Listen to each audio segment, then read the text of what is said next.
নমস্কার। আজকে বেঙ্গল পলিটিক্সে ক্যামেরার এপারে আমি রানা সেনগুপ্ত, ওপারে রয়েছেন বিনোদ ঘোষ, বর্ধমান জেলা কৃষক সভার সম্পাদক মণ্ডলীর সদস্য। তার কাছে আমরা আজকে বেশ কিছু চাষিদের সমস্যা সংক্রান্ত বিষয় নিয়ে কথাবার্তা বলব। আপনাকে আমাদের বেঙ্গল পলিটিক্সে স্বাগত। আচ্ছা, ব্যাপার হচ্ছে যে এই যে আপনাদের এখানে একটা রাস্তা তৈরি হচ্ছে, NHAI করছে আর কি, জাতীয় সড়ক কর্তৃপক্ষ, বীরভূমের মোরগ্রাম থেকে খড়গপুর পর্যন্ত একটা অর্থ করিডোর তৈরি হবে। তার মধ্যে আমাদের এখানে এই খণ্ডঘোষ এবং ভাতারে খুব সম্ভবত 362 হেক্টর জমি পড়েছে, যেটা প্রশাসনকে অধিগ্রহণ করতে হচ্ছে বা করতে হবে। তো এখন যেটা দেখা যাচ্ছে যে ওখানে চাষিরা কিন্তু এই ব্যাপারটা নিয়ে প্রচণ্ড অপোজ করছেন, মানে অনেকে খুঁটি উপরেও ফেলে দিচ্ছেন। একটা মঞ্চ হয়েছে ওখানে, তাদের তরফ থেকে খুঁটি উপরে ফেলে দেওয়া হচ্ছে, জায়গার জমি পরীক্ষা করা বন্ধ করে দেওয়া হচ্ছে। তো তাহলে কি বর্ধমানে আরেকটা নতুন সিঙ্গুর তৈরি হতে যাচ্ছে? দেখুন, এক্ষেত্রে অনিচ্ছুক কৃষক কেউ নয়। আচ্ছা, এই যে অর্থনৈতিক করিডোর যেটা তৈরি করা হচ্ছে, এই করিডোরটাকে তৈরি করার ক্ষেত্রে কৃষকদের সর্বত সহযোগিতা আছে। আচ্ছা, বিষয় যেটা, সেটা একটা স্পেসিফিক জায়গায় আটকে আছে, সেটা হচ্ছে ন্যায্য ক্ষতিপূরণ। আচ্ছা, সরকার এতদিনের তাদের বাপ কাকাদের দাদুদের সম্পত্তিগুলোকে দখল করছে। সরকারের অধিকার অবশ্যই আছে উন্নয়ন প্রকল্পে সেই জায়গাকে ব্যবহার করে। রায়তের অধিকার উপরে একটা কথা হয়। আচ্ছা, যার জমি আপনি অধিগ্রহণ করছেন উন্নয়ন প্রকল্প, সেই মালিককে একবার জানাবেন না? সয়েল টেস্ট হচ্ছে, তাকে জানানোর কোনো প্রয়োজন নেই। তার জমিতে তাঁবু খাটিয়ে দিচ্ছে NHAI এর লোকেরা, তাকে জানাচ্ছে। মানে আমার জমি, আমার ঘর, আমার পুকুর, আমার ফার্মের ওপর দিয়ে রাস্তা যাবে, আমরা সর্বত সহযোগিতা করতে রাজি, যেখানে সেই চাষিগুলোকে কোনোভাবে একবার কথা বলবে এই উন্নাসিকতা থাকে। বিষয়টা আমাদের এই জায়গা। আচ্ছা, আসলে সরকার ভেবে নিয়েছিল যে কৃষকরা কোনটা মূল্য আর কোনটা ক্ষতিপূরণ, এই দুটোর মধ্যে একটা বিভ্রান্তির মধ্যে পড়ে। আচ্ছা, আমাদের গ্রাম বাংলার কৃষকেরা ক্ষতিপূরণ এবং মূল্য, এই দুটোর মধ্যে যে বেসিক ডিফারেন্স, এই জায়গাটা সম্পর্কে এখনো বিভ্রান্তি। আচ্ছা, এই অজ্ঞতাটাকেই কাজে লাগানোর চেষ্টা করে সরকার। যে জন্য ওরা ভেবেছিল যে তৃতীয় ফেজের যে রাস্তা বয়াচুরি থেকে গুসকরা পর্যন্ত, এই যে রাস্তাটা গুসকরা রোডকে ছোঁয়া, এই যে প্রায় 41 কিলোমিটার রাস্তা, আচ্ছা, যেখানে প্রায় 46টা মৌজা তার উপর দিয়ে যাচ্ছে, হ্যাঁ, 46টা বর্ধমান জেলা, হ্যাঁ, এই জায়গাটার কৃষকদিকে শুধুমাত্র আজকের দিনের যে মূল্য, এটা হাতে ধরিয়ে দেবে এবং তার পরিপ্রেক্ষিতে বিভিন্ন রকমভাবে গোজাখুরি কিছু কথা বলে দেবে। কৃষকরা বিভ্রান্তির জেরে, অজ্ঞতার জেরে সেটাকে মেনে নেবে। সেটা হয়নি।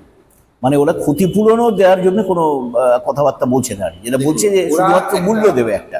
কৃষকদের যে পাট্টা পেয়েছে বা যারা যে জমির অধিকার পেয়েছে, সেই অধিকার থেকে তাদের বঞ্চিত করা হচ্ছে বলেই আপনাদের কৃষক সভার থেকে এই ধরনের স্টেপগুলো নিতে হচ্ছে। জমি দখল, 30 বছর, 40 বছর, 42 বছর ধরে চাষ করছে। তৎকালীন সময়ে যারা ভূমিহীন কৃষক, সরকারের ভূমি সংস্কার আইন মোতাবেক তারা এই অধিকারটাকে লব্ধ হয়েছে, পেয়েছে, অর্জন করেছে। লড়াইয়ে অনেক রক্ত ঝরেছে এই জন্য। জমি আন্দোলনের বহু লড়াই কথা আপনারা জানেন, এবং সেটা গোটা দেশের কাছে আমাদের বাংলার যে আন্দোলন, সেটা এটা রীতিমতো ঐতিহ্য। এই জমিগুলো যখন 2011 সালে যোদ্ধারা মনে করলো যে আমাদের সরকার চলে এসেছে, কাগজ থাকুক না থাকুক পাট্টা জমি, অনেক সময় ওই মানুষ কাগজ হারিয়ে ফেলেন, অনেকে দীর্ঘ সময় ধরে সেখানে চাষাবাদ করছেন, পাট্টা কাগজগুলো হারিয়ে পেয়েছেন বা করানো রেকর্ডভুক্ত হয়নি, বা 1 নাম্বার খতিয়ানে হয়তো সেটা যায়নি সরকারের বিরুদ্ধে। আচ্ছা, এই সমস্ত জমিগুলোকে একটা টার্গেট করে এবং তারা পুরনো মালিক, পুরনো পর্চা করে সেই মালিকদেরকে এই জমিগুলোকে জবরদস্তি করে ফিরিয়ে দেয়, এবং সেখানে প্রশাসনের একটা গুরুত্বপূর্ণ ভূমিকা নেয়। আচ্ছা, মানে মালিকের কাছে ফিরে যায়। বাম আমলে যে জমি হয়েছিল সরকার নিয়েছিল সেগুলো আবার সরকারই ফিরিয়ে দিচ্ছে দেখা গেল তাদের। সরকার সরাসরি সেখানে ভূমিকা পালন করছে না, আচ্ছা সরকারের যে উইংস মানে বিএলআরও আচ্ছা সে একটা গুরুত্বপূর্ণ ভূমিকা নিচ্ছেন এবং রীতিমতো বিএলআরও অফিসে কি চলে আজকে প্রত্যেকটা মানুষ রীতিমতো জানে। প্রশাসন, পুলিশ প্রশাসন, যার এখানে কথা বলার কোনো এখতিয়ার নেই, সেও সেখানে ইন্টারাক্ট করছে এবং গরিব কৃষক তাদেরকে থানার মধ্যে রেখে রীতিমতো থ্রেট করা, জমি ছাড় মালিক দিকে দিতে হবে, এতদিন কাজকর্ম করেছে সেটা জানি না, এগুলো পুলিশ করছে। পুলিশ করছে, পুলিশ দাঁড়িয়ে থাকে তৃণমূলের মাতব্বর দালাল জোরদারদের পক্ষ নিয়ে সরকারের অঙ্গুলিগুলো নিয়ে মূলত এই কাজটা হচ্ছে, খুব টেকনিক্যালি এই কাজটা করার চেষ্টা করছে। এবং মানুষ আজকের দিনে দাঁড়িয়ে বুঝতে পেরেছে যে যদি নিজের অধিকার না আমরা রক্ষা লড়াইয়ে যদি না নামি, এবং এই লড়াইয়ে লাল ঝান্ডা ছাড়া আমাদেরকে বাঁচানোর আর কেউ নেই। লাল ঝান্ডাই পারে, লাল ঝান্ডাই এই লড়াই শুরু করেছে, লাল ঝান্ডাই পারে আবার নতুন করে এই লড়াইকে পুনরুদ্ধার। না, মালিকদের যে জমিটা ফিরিয়ে দেওয়া হচ্ছে, পরে কি আবার কোনো চক্র থেকে এই জমিটা কিনে নেওয়া হচ্ছে? কেউ কি কিনে নিচ্ছে? রেকর্ড ভুক্ত হয়ে যাওয়ার পরও সেই রেকর্ড আবার পুনরায় ওদের কাছে ফিরে যাচ্ছে। আচ্ছা আচ্ছা, এটা মারাত্মক ব্যাপার। খতিয়ান একে যেটা সরকার যখন কোনো জমি অধিগ্রহণ করে তখন একটা নিয়ম অনুযায়ী তো 1 নম্বর খতিয়ানে ফেলে দেওয়ার কথা, সেই জমি খতিয়ানের রেকর্ড আউট হয়ে যাচ্ছে এবং তারা যখন বিএলআর অফিসে আমরা একটাই করছি তখন বলছে আমাদের কাছে রেকর্ড নেই। আপনার কাছে রেকর্ড নেই। একটা মিক্সাস চলছে, মানে সিন্ডিকেট তৈরি হয়েছে, মূলত মেরে খাওয়ার সিন্ডিকেট, জমি সিন্ডিকেট, জমি সিন্ডিকেট, মাফিয়া সিন্ডিকেট। এবং সেখানে সরকারের কর্তা ব্যক্তি, জমি বড় বড় যারা দায়িত্বে আছেন, আধিকারিকেরা তো আছেনই, লোকাল তৃণমূল, তারা এই দায়িত্বটা নিয়ে কাজটা করছে এবং আমরা সাংগঠনিকভাবে এটাকে কম্ব্যাট করেছি। সাধারণ মানুষ বুঝতে পেরেছে। ভাতারেই করেছেন তো নাকি আরো অন্যান্য জায়গায় এই ধরনের হয়েছে, কাটোয়ায় হয়েছে, আচ্ছা সদরে হয়েছে, আপনি আচ্ছা। গোটা জেলা জুড়ে শুধু নয় গোটা পশ্চিমবঙ্গ জুড়ে জমি আন্দোলনে নতুন করে আরেকটা রূপ দেখতে পাবেন। একটু যদি ফিগার বলেন, কতটা পরিমাণ জমি আপনারা এরকম ভাবে ইয়ে করেছেন? 60 একর জমি, 64 একর জমি, এগুলো কি আমাদের জেলার জেলার। আচ্ছা আচ্ছা, আবার কিছু ক্ষেত্রে 12.5 বিঘা জমি, এগুলো আমরা ছোট আন্দোলনও হয়েছে, বড় আন্দোলনও হয়েছে, তার সাথে সব জমিকে হয়তো রুইতে পারেনি, তখন সেক্ষেত্রে সময় গেছে, তখন এসে পুলিশ প্রশাসনকে দিয়ে আবার গরিব কৃষকদের উপর, ভূমি কৃষকদের উপর অত্যাচার হয়েছে, তারপরে আবার রুখে দাঁড়িয়েছে। এই ঘটনা চলছে, এটা শেষ হচ্ছে না, এটা চলবে। তাহলে এই যে আপনারা যে জমির আন্দোলনটা চালিয়ে যাচ্ছেন এখনো আর কি, মানে যেটা আপনাদের চালিয়ে যেতে হচ্ছে, এটা কি ভবিষ্যতে চলবে বা এটার আরো বড় কোনো চেয়ার আমরা দেখতে পাবো? অধিকার রক্ষার লড়াই কোনোভাবে বামপন্থীরা শেষ করবে না। আচ্ছা, মানুষকে যেখানে বঞ্চনা স্বীকার করা হবে, সেটা অ্যাক্সিডেন্টের কাজ থেকে হতে পারে, সেটা আপনার জমির অধিকার থেকে হতে পারে, সেটা ন্যায্য ক্ষতিপূরণ না দেওয়ার ক্ষেত্রে হতে পারে, আচ্ছা, সেটা আদিবাসীদের নিজস্ব ভূমি এবং জমি জঙ্গলের উপর যে অধিকার সেখান থেকে উচ্ছেদের জন্য যে চক্রান্ত, তার বিরুদ্ধে হতে পারে। বামপন্থীরা যেখানে যেভাবে আছে তারা 1 ইঞ্চি জমি ছাড়বে না সরকার। এরা আসলে নাগরিকের সুরক্ষা, নাগরিকের অধিকারকে বিভিন্নভাবে চাপা দেওয়ার চেষ্টা করছে। আমরা এই চাপাটা চাইছি না। এইটার এগেনস্টে আপনাদের এই যারা নেতৃত্ব দিচ্ছেন এটার আর কি, এই আন্দোলনগুলোতে, তাদের বিরুদ্ধে ইয়ে হচ্ছে না, দমন পীড়নমূলক কিছু হচ্ছে না?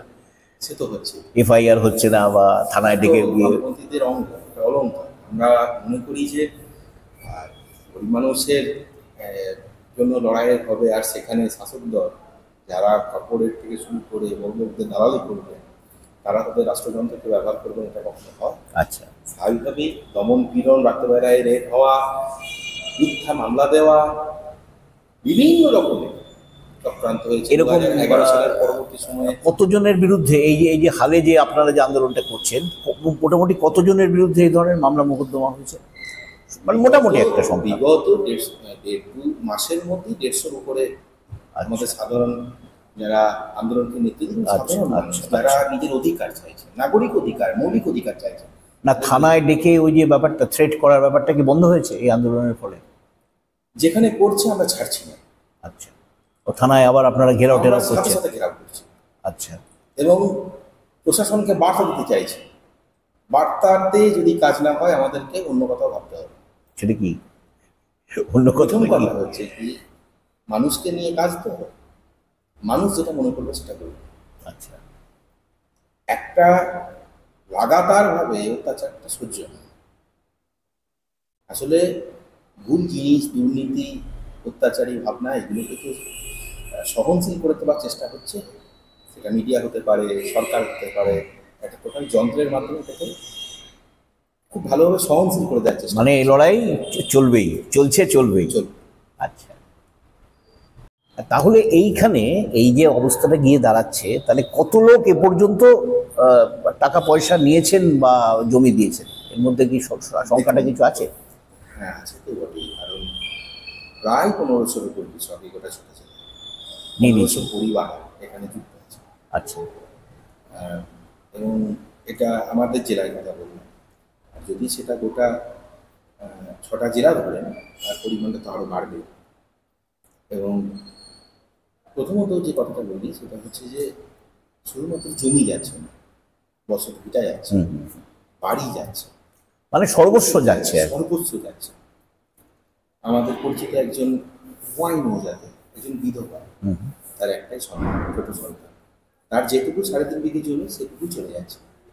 আপনি বলুন যে 3.5 বিঘে জমিতে তিনি পাচ্ছেন কত? 21 লক্ষ টাকার কাছাকাছি। আচ্ছা, এনাদের যা হিসাব, তার ছেলের ভবিষ্যৎ, তার চিকিৎসা, তার মৃত্যু বয়স হওয়া, তার বাকি জীবনে বেঁচে থাকা, আজকের দিনে দাঁড়িয়ে 21 লক্ষ টাকায় সেটা কি সম্ভব? এটা হতে পারে? ঠিক। তো তাই নয়, মানে এর মধ্যে অনেকগুলো বিষয় কাজ করছে। যদি আপনি দেখেন যে এরা যেটা বলার চেষ্টা করছে যে লোকাল রেজিস্ট্রি অফিস থেকে আমি 3 লাখ টাকা বিল পাচ্ছি, আপনি ভালো করেই জানেন এটা তো সরকারের দায়। সরকারকে ঠকানোর জন্য বহু দালাল চক্র রেজিস্ট্রি অফিসে থাকে। আচ্ছা, এবং তারা কি করছে, 10 লাখ টাকায় বিক্রিটাকেও সরকারের রেভিনিউ তার টাকাটা ট্যাক্সটা ফাঁকি দেওয়ার জন্য 10 লাখের সম্পত্তিতে 3 লাখ টাকা, আচ্ছা, এটাকে ওরা ব্যবহার করে। এবার ওই 3 লাখ মানেই বাজারে যে 10 লাখ টাকা সম্পত্তি 3 লাখে পাচ্ছেন তা তো না। বাস্তব অভিজ্ঞতা আর প্রকৃত অর্থে যেটা ঘটনা ঘটছে দুটোর মধ্যে ফারাক থেকে যাচ্ছে। আমরা এটুকু দ্বিপাক্ষিক আলোচনার মাধ্যমে আমাদের জেলা শাসককে আমরা চিঠি করেছিলাম যে বিষয়টা তো উনি কি উত্তর দিয়েছেন বা আপনাদের সঙ্গে আলোচনায় বসেছেন এ পর্যন্ত? চরম মানসিকতা দেখিয়েছেন। ওনারা সাংগঠনিকভাবে আমাদের সাথে কথা বলতে চেয়েছিলেন, কিন্তু বিষয়টা সংগঠনগত নয়।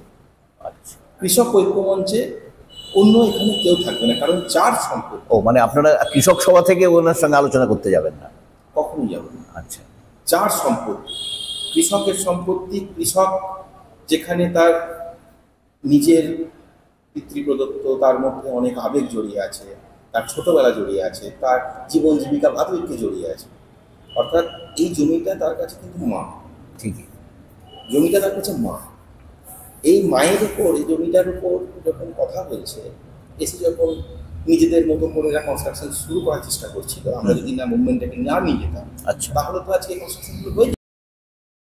আপনার বিরুদ্ধে আমরা অভিযোগ আমরা পেয়েছি, সেটা হচ্ছে যে আপনি নাকি একটি গ্রাম পঞ্চায়েতের অফিসে তালা মেরে দিয়েছেন। তো এই ব্যাপারটা কেন হয়েছিল একটু যদি সংক্ষেপে বলেন, আর আগামী দিনেও এই ধরনের কোনো স্টেপ আপনারা নেবেন কিনা এটাও যদি বলেন। তাহলে আমার আর আলাদা করে কোনো বিষয় থাকেনি। আচ্ছা, মানে এটা আন্দোলনের অঙ্গ নয় আর কি, মানে বা কর্মসূচির মধ্যে নেই। পরিকল্পনা মাফিক। আচ্ছা, আচ্ছা, সাধারণ মানুষকে আমরা ঐক্যবদ্ধ করি একটি পঞ্চায়েতে, বাইরে কোনো মানুষজন থাকেনি। 22টা গ্রাম ওই পঞ্চায়েত, সুসংহত পঞ্চায়েত। আচ্ছা, সেই পঞ্চায়েতে আমরা, আপনি জানেন যে 1 আগস্ট আমাদের খেতমজুর ইউনিয়নের নেতৃত্ব আমাদের তুষার ঘোষ এবং আমাদের রাজ্যসভা এবং আমাদের পার্টি নেতৃত্ব বিকাশ ভট্টাচার্যের যৌথ লড়াই, ওনার দায়ের করা মামলাতে 100 দিনের কাজের যে সাংবিধানিক যে অধিকার সেটা প্রকাশিত হয় এবং হাইকোর্ট নির্দেশ দেয় রাজ্য সরকারকে যে 1 আগস্ট থেকে কাজ শুরু করতে হবে। আচ্ছা, যা এখনো হয়নি। এখন তো হয়নি, এবং তার জন্য তো ন্যূনতম গ্রাম পঞ্চায়েত লাগোয়া বিভিন্ন জব কার্ডগুলো, এবং তৃণমূল তার বিভিন্ন জব কার্ডগুলোকে নিজের কাছে রেখে দিয়েছে। সুপারভাইজার দিকে তৃণমূল নেতারা জব কার্ডগুলো, সাধারণ মানুষের জব কার্ড তারা নিজেরা রেখে দিয়েছে। ওটাকে দেখিয়ে আপনি জানেন যে 21 সাল থেকে আমাদের সমস্ত কাজগুলো বন্ধ, এবং 12টা 13টাকে যেটুকু কাজ করিয়েছিল একটা জব কার্ডে তাদের টাকাগুলোও দেয়নি। আচ্ছা, আমরা বারবার বলে আসছি যে 3 বছর 4 বছর পেরিয়ে গেল, সরকারি কাজ, সেই কাজে টাকা কেন পাবেন? 3 বছর তৃণমূল মেরে খেলো, তৃণমূলের নেতারা চুরি করলো, তাদের বিরুদ্ধে কোনো স্টেপ নিল না। মাঝখানে গরিবের সমস্ত কাজ বন্ধ, নিম্ন মধ্যবিত্ত গরিব মানুষের আজকে গ্রামীণ অর্থনীতি যেভাবে ভেঙে পড়া, যে পরিস্থিতি তৈরি হয়েছে, গ্রামে না গেলে বুঝবেন না। আচ্ছা। নতুন করে একটা আর্থিক যে অনিশ্চয়তা সেটা তৈরি হয়ে গেছে গ্রামের মানুষদের কাছে, নতুন করে দারিদ্রতা তাদের পরিবারে থাকা অবস্থা আছে।